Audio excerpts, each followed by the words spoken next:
স্বাগত আরও একবার সিলেট স্টুডিও থেকে চ্যানেল এস সিলেট নিউজে। মৌলভীবাজার ঢেউপাশা তরফদার ফাউন্ডেশনের উদ্যোগে বিভিন্ন এলাকার গরিব, দুস্থ ও অসহায় মানুষদের মধ্যে শীতবস্ত্র বিতরণ করা হয়েছে। বিস্তারিত জানাচ্ছেন আমাদের মৌলভীবাজারের head of news Khalid Chowdhury. ক্যামেরায় ছিলেন অশ্বিনী সিনহা।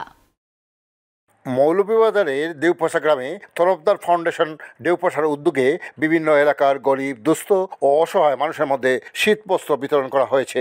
উক্ত অনুষ্ঠানে ফাউন্ডেশনের প্রতিষ্ঠাতা শামীম তরফদারের পরিচালনায় প্রধান অতিথি হিসেবে উপস্থিত ছিলেন বরুণা মাদ্রাসার প্রিন্সিপাল নূরে আলম হামিদি। বিশিষ্টজনদের মধ্যে উপস্থিত ছিলেন সম্মিলিত সামাজিক উন্নয়ন পরিষদের সভাপতি খালেদ চৌধুরী, ইউকে প্রবাসী আক্তার হোসেন, বিশিষ্ট ব্যবসায়ী মোহাম্মদ ইয়াহিয়া, সমাজসেবী জে.কে. জসিম, পারভেজ আহমদ, ইউকে প্রবাসী জাকারিয়া সহ এলাকার বিশিষ্টজনরা। অনুষ্ঠানের শুরুতেই ফাউন্ডেশনের প্রতিষ্ঠাতা শামীম তরফদার ফাউন্ডেশনের কার্যক্রম তার বক্তব্যে তুলে ধরেন। আলহামদুলিল্লাহ, আমি একটা ফাউন্ডেশন করছি, দেউপাশা তরফদার ফাউন্ডেশন। এটার মধ্যে আলহামদুলিল্লাহ সোফার আমি রাস্তাঘাট ডালাই করিয়া দিছি। আর আমার বাতিজা জাকারিয়া আমার সহযোগিতা করছে। নাস্তা আমরা গ্রামে একটা লাইটিং আমার সেন্টার থেকে লাইট সুইচ দিছি। আর ইনশাল্লাহ আগামীতে উদ্যোগ হইল কি আমার এই মাসের এন্ড থাকি আমরা একটা জিও শুরু মেডিকেল ক্যাম্প শুরু হইব। উপস্থিত অতিথিরা এই মহতী উদ্যোগের প্রতি ধন্যবাদ জ্ঞাপন করে বক্তব্য রাখেন। শামীম তরফদার তান যে উদ্যোগ নিচ্ছেন এবং তান ওয়াইফ আমরা বইনে যে উদ্যোগ নিচ্ছেন অত্যন্ত চমৎকার উদ্যোগ। আমি সাধুবাদ জানাই। আমি আমার ব্যক্তিগত পক্ষ থাকি, বরুণা মাদ্রাসার পক্ষ থাকি, আর এই উদ্যোগটা যেন আল্লাহ পাক কবুল করেন। অসংখ্য ধন্যবাদ আমার শামীম ভাইয়ের এই জন্য যে উনি যে কম্বল বিতরণ অনুষ্ঠান করতেছেন এটা খুব সুন্দর এবং সময় উপযোগী ব্যবস্থা করতেছেন। বিশেষ করে আজকে যারা এই অনুদান নেব, এই উপহার নেওয়ার পরে অন্তপক্ষে যারা এটাতে টাকা ব্যয় করেছে কিংবা যারা সমবেত হয়ে এই জিনিসটা আপনাদের জন্য এনেছে তার জন্য অন্তপক্ষে 2 রাকাত নফল নামাজ পড়ে দোয়া করবেন, এইটাই আমি কামনা করছি। বিশেষ করে যারা একটু সিনসিয়ার এবং আন্তরিকভাবে এ ধরনের উদ্যোগ নেন অবশ্যই তারা সফল হন, সাকসেসফুল হন। সবচেয়ে বড় জিনিস যে এই সময় দেশ আইয়া চ্যারিটির লোকে ইনভলভ হয়ে চ্যারিটি করা। লন্ডন প্রবাসী বিশিষ্ট সমাজসেবক দানশীল ব্যক্তি শামীম ভাই একটি ভালো গুণ হলো আল্লাহ তার নেক হায়াত দিতা, রুজি রোজগার আরো বেশি বেশি বরকত দিতা। শামীম ভাই যে উদ্যোগ নিয়েছেন যে তরফদার ফাউন্ডেশন দেউপাশা, এটা থেকে যেন আমরা কিছু শিক্ষা নিতে পারি। উপকারভোগীরা এই শীতবস্ত্র পেয়ে তাদের আবেগ অনুভূতি প্রকাশ করেন। এই শীতের বস্ত্র ভাই আমি খুব খুশি, আলহামদুলিল্লাহ। তার লাগি দোয়া করতাম আল্লাহ আর তৌফিক দান করতা, তার না আল্লাহ আল্লাহ বড় করতা। পরিশেষে বিশেষ দোয়া মাহফিল ও মোনাজাতের মাধ্যমে অনুষ্ঠানের সমাপ্তি টানা হয়। Khaled Chowdhury, channel news, Deupasha, Moulvibazar. বাংলাদেশ জামাতে ইসলামের আমির ডাক্তার শফিকুর রহমান বলেছেন, বাংলাদেশে কোনো মেজরিটি মাইনরিটি নেই। ধর্মবর্ণ নির্বিশেষে আল্লাহ তাআলা যাদের এদেশে নাগরিক বানিয়েছেন আমরা সবাই সমান অধিকার ভোগ করতে চাই। মৌলভীবাজারে জামাতে ইসলামের কর্মী সম্মেলনে প্রধান অতিথির বক্তব্যে তিনি এসব কথা বলেছেন। আমিরে জামাত ডাক্তার শফিকুর রহমান আরও বলেন, এদেশের সাধারণ মানুষ মাঠে নেমে হাতে হাত রেখে বলেছে এই দেশ সাম্প্রদায়িক সম্প্রীতির দেশ। সাম্প্রদায়িক সম্প্রীতির এই দেশকে কোনো দুষ্কৃতিকারীর মতলব হাসিল করতে দেয়া হবে না।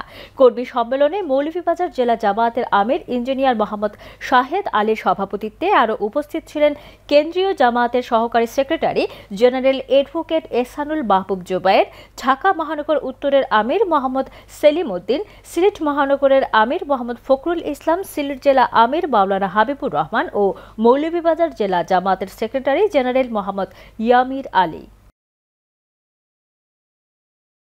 আমরা কোনো দুষ্কৃতিকারীকে এখানে কোনো মতলব হাসিল করতে দেব না। প্রিয় ভাইয়েরা, আমরা ঘোষণা করেছি আমাদের দেশে কোনো মেজরিটি মাইনরিটি নাই। আল্লাহ তাআলা যাদেরকে এই দেশের মেহরবানি করে নাগরিক বানিয়েছেন আমরা সকলে সমান মর্যাদা ভোগ করতে চাই। নবীগঞ্জে আলহাজ মোহাম্মদ আব্দুল মতিন ও আলহাজ আজিজুন নেহার এবং তাদের পরিবারের উদ্যোগে ফ্রি চক্ষু শিবির অনুষ্ঠিত হয়েছে। উপজেলার 4 নম্বর দীঘলবাগ ইউনিয়নের দৌলতপুর ব্যারিস্টার বাড়িতে এই চক্ষু শিবির অনুষ্ঠিত হয়। বিস্তারিত জানাচ্ছেন আমাদের মৌলভীবাজারের head of news Khalid Chowdhury. ক্যামেরায় ছিলেন অশ্বিনী সিনহা। নবীগঞ্জ উপজেলা 4 নম্বর দিগলবাগ ইউনিয়নের দৌলতপুর ব্যারিস্টার বাড়িতে আলহাজ মোহাম্মদ আব্দুল মতিন ও আলহাজ আজিজুল নেহার এবং তাদের পারিবারিক উদ্যোগে ফ্রি চক্ষু শিবির 2024 অনুষ্ঠিত হয়েছে। উক্ত অনুষ্ঠানে আলহাজ মাওলানা ইকবাল আহমদের সঞ্চালনায় সভাপতিত্ব করেন লন্ডন প্রবাসী আলহাজ মোহাম্মদ আব্দুল মতিন। বিশিষ্টজনদের মধ্যে উপস্থিত ছিলেন তাদের পারিবারিক সদস্য লন্ডন প্রবাসী আলহাজ আজিজুল নাহার, অত্র ইউনিয়নের চেয়ারম্যান মোহাম্মদ সাদেক মিয়া, অত্র ইউনিয়নের সদস্য মোহাম্মদ সোহানিয়া, বিশিষ্ট ব্যবসায়ী মোহাম্মদ আব্দুল আউয়াল, বিএনএসবি চক্ষু হাসপাতালের ডাক্তার দেওয়ান রুহুল আমিন ও ডাক্তার মান্নান সহ উদ্যোক্তাদের পারিবারিক সদস্যবৃন্দ। উদ্যোক্তারা এই কার্যক্রম চলমান রাখবেন বলে আশাবাদ ব্যক্ত করেন।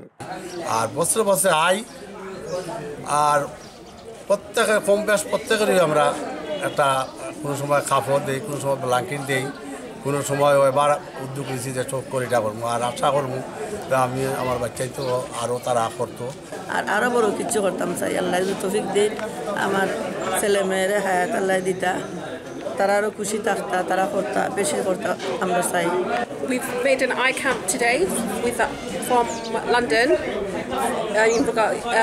on behalf of our parents. Me and my siblings have contributed. There are other people that have contributed. We hope it goes well. All we ask is that you all make dua for us and that this program goes smoothly. উপস্থিত অতিথিরা এই মহতি উদ্যোগের প্রতি গভীর কৃতজ্ঞতা ও দোয়া কামনা করে বক্তব্য রাখেন। যে একটা মহতি উদ্যোগ নিশ্চয় আজকে আইয়া দেখিয়া খুব ভালো লাগে এবং এলাকাবাসী যাতে সব সেবা নিতে পারে, বিশেষ করে চকুর তারা স্থানীয় অপারেশন করারা ফ্রিতে চশমা দেরা। আমি আশা করবো ওদের প্রতি বছরই এটা থাকবে এবং আমি বিএনএসবি চক্ষু হাসপাতালের পক্ষ থেকে আমি এনশিওর করছি ওনাকে ওনার প্রতি সর্বাত্মক সহযোগিতা আমাদের পক্ষ থেকে থাকবে ইনশাআল্লাহ।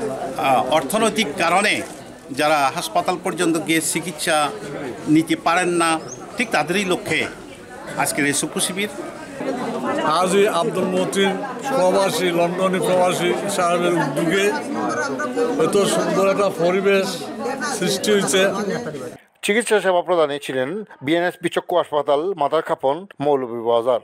উক্ত চিকিৎসা সেবায় ফ্রি চোখের সানি অপারেশন, চশমা ও ঔষধ বিতরণ করা হয়। চক্ষু শিবিরে 551টি চক্ষু রোগীর চিকিৎসা সেবা প্রদান করা হয় এবং 57টি চক্ষু রোগীর সানি অপারেশনের ব্যবস্থা করা হয়।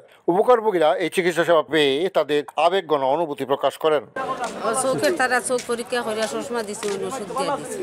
আল্লাহ তারা সেবা করতা, বালা রাখতা, আরও দিন দিন আরও বড় করে আরও বিষয় আসা করতা। এরকম পরিশেষে বিশেষ দোয়া ও মোনাজাতের মাধ্যমে অনুষ্ঠানের সমাপ্তি জানা হয়। Khaled Chowdhury, channel news, barrister বাড়ি, দৌলতপুর।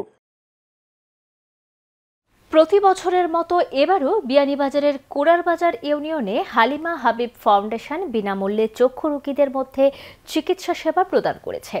650 অসহায় ও দুস্থ রোগীদের ওষুধ ও চশমা প্রদানের পাশাপাশি 80 জন রোগীকে চোখের ছানি অপারেশন করিয়ে দেয়া হয়। বিস্তারিত জানাচ্ছেন সিনিয়র রিপোর্টার এম হাসানুল হক উজ্জ্বল, ক্যামেরায় ছিলেন অরুণ বৈদ্য। হালিমা হাবিব ফাউন্ডেশন গরিব ও দুস্থ রোগীদের চোখের আলো দেখাতে দীর্ঘদিন থেকে কাজ করছে। সংগঠনটি সিলেট ও মৌলভীবাজারের প্রত্যন্ত অঞ্চলের রোগীদের এই সেবা প্রদান করে আসছে। আলহামদুলিল্লাহ, ইতিমধ্যে আমরা আমাদের সাধ্য অনুযায়ী বিভিন্ন জায়গায় বাংলাদেশের সিলেট, কুমিল্লা, ঢাকা, নোয়াখালী সব বিভিন্ন জায়গায় আমরা চক্ষু শিবির এবং বন্যায় দুর্গত মানুষের জন্য বিভিন্নভাবে আমাদের সাহায্য অনুযায়ী চেষ্টা করে যাচ্ছি। এখানে সারাদিন আমরা প্রায় সহস্রাধিক উপরে রোগী দেখেছি এবং এর মধ্যে আমরা প্রায় 300 রোগীকে আমরা চশমা দিয়েছি, প্রায় 600 মতো রোগীকে আমরা ওষুধ দিয়েছি এবং প্রায় 1.5 শতাধিক রোগীকে আমরা অপারেশনের জন্য ওসমানীনগরে আমরা নিয়ে যাচ্ছি। খুব ভালো একটা উদ্যোগ, আর মানুষের গরিব ধনী সবাই যে চিকিৎসাটা পার সবাই খুশি এবং আনন্দিত। চক্ষুর একটা চিকিৎসা দেওয়া এটা খুবই প্রশংসনীয়। চিকিৎসা করে দিয়েছেন আপনি, তার লাগে দোয়া করে আমরা ভালো চিকিৎসা করছেন ভালো। আমরা রোববার বিয়ানীবাজার উপজেলার কোড়ারবাজার ইউনিয়নের পঞ্চখণ্ড আঙ্গুরা বালিকা উচ্চ বিদ্যালয়ে ক্যাম্প উপলক্ষে আয়োজন করা হয় এক অনুষ্ঠানের। আর এতে প্রধান অতিথি ছিলেন যুক্তরাজ্য প্রবাসী কমিউনিটি নেতা তাজ রহমান। তিনি হালিমা হাবিব ফাউন্ডেশনের এই মহৎ উদ্যোগের প্রশংসা করেন। হালিমা হাবিব ফাউন্ডেশনের আমার রেজাউল করিম মানিক মামা যে উদ্যোগে হয়েছে, উত্তর এলাকার মানুষ খুব আনন্দিত, খুশি এবং আমি মনে করি এরকম যদি উদ্যোগ অব্যাহত থাকে, এলাকার মানুষ শুধু গরিব না, তো এখানে গরিবের প্রশ্ন না, এখানে অনেক মানুষ আছে তার আর্থিক সম্বল আছে, তারপরেও কিন্তু এটা দেখায় না। সিলেটে যেতে হবে, বেনিবাজার যেতে হবে, এটা করে দেখায় না। তাতে হয় কি আর্লি মানুষের চোখের সমস্যাটা হয়। আজকের এটার জন্য আমাদের অত্র এলাকার মানুষ উপকৃত হবে। এম হাসানুল হক উজ্জ্বল, চ্যানেল এস নিউজ, সিলেট। চ্যানেলে সিলেট নিউজ আজ এ পর্যন্ত। সিলেট বিভাগের প্রত্যন্ত অঞ্চলের খবর জানতে চোখ রাখুন চ্যানেল এস এর পর্দায়। এতক্ষণ আমাদের সঙ্গে থাকার জন্য ধন্যবাদ। আল্লাহ হাফিজ।